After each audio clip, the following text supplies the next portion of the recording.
All right, here with Gordon. Ryan just made, well, actually, there's no weight limit, but you just weighed in for your match with Kyle Bame. How do you feel about this match coming up? I feel confident as always. You know, this is my first no time limit match since Keenan, the first time, and my second no time limit match since black belt. So I'm excited to get back in there. It's been 4 years since my last no time limit match. So I'm really excited for it. How do you think this match plays out? You know, I don't really see Kyle wrestling for too long.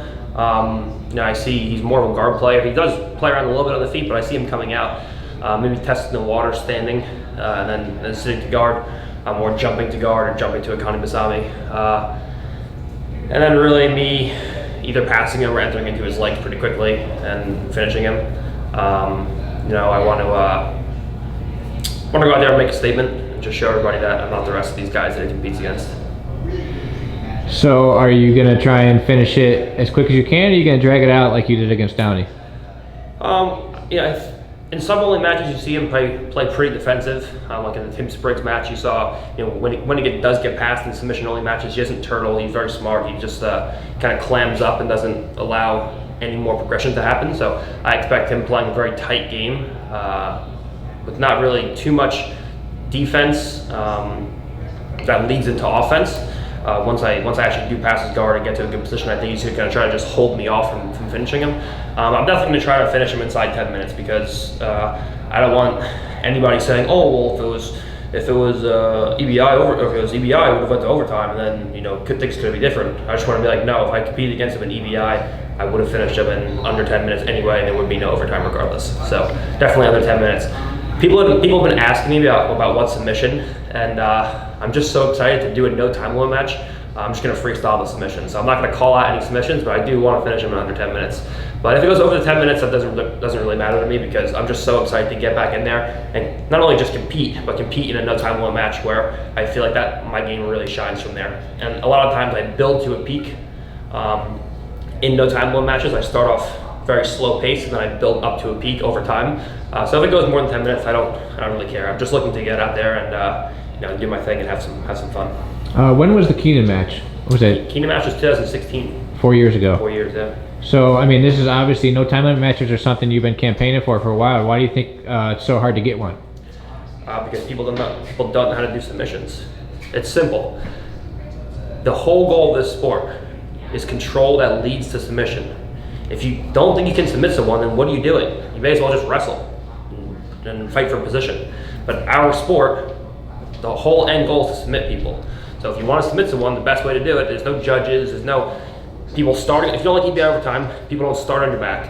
And if you don't like other tournaments, there's no ref decisions, nobody's determining who wins, you know, there's no judge decision. It's you go in there with another guy and whoever is better at jiu-jitsu wins the match. That's, for me, the most pure form of jiu-jitsu. Do you think people are scared to take a no time limit match with you? Yeah, absolutely. I mean, people are afraid to compete regardless, never mind no time limit. Yeah, because I mean, like we've talked about, for a while it was, hey kid, you've got to go out there and win some stuff before you can accept it. Now you're at the, you know, top of the mountain, and then you should be able to make the rules, and nobody wants to meet you there, right? Yeah, well, you have no accomplishments, and then, okay, well, I won an ECC. Oh, we know it's a fluke. Okay, well, then I won it 2 more times, and then I won Nogi Pans, and I won Nogi Worlds, and I won EBI, and I beat pretty much everyone. So now they really have no excuse. Now it's, oh, I'm busy, or give me $6 million and I'll compete, which aren't really valid excuses. So now I'm just trying to go out and compete against the best guys. I've competed against all the best guys in their rule sets. I've won, you know, IBJJF, ADCC rules, no time limit rules, sub only with a decision. I've won, you know, all these rule sets. So I just want to compete against guys in my favorite rule set now. Yeah, I mean, and then you'll hear guys will be like, you know, I don't want to do no time limit. Can I do, you know, these rules? Do you think people have conceded that they cannot submit you? That they can only beat you by points? Well, if all the top athletes would just come out and say, hey, I can't beat Gordon in a no time limit rule set, he's better than me, then I'll be okay with that. That's basically like a win for me. As long as BJJ Heroes puts it like on the thing where it's like they conceded that I won. But everyone says they can beat me at a no time limit match, but then they just refuse to compete. So it's kind of frustrating. Yeah, just basically winning by forfeit. Yeah. Over and over again. So if all the top guys come out and say, hey, I'm ready for a no time limit match, how often would you rattle these things off? You know, I would do 2 a month if I could, as long as I'm healthy. What do you think changes things about a no time limit match compared to having a time limit? How does that change the strategy and everything?